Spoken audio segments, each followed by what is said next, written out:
So here we are guys, day 3. I can't go down to where we were yesterday because it's flooded.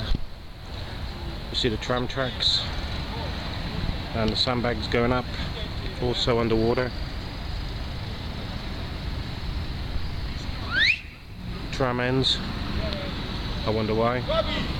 And literally I can't go down to where we were yesterday.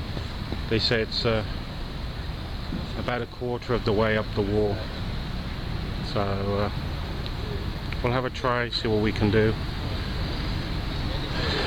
But there's a lot of SNGs, satellite news gathering trucks, as you see.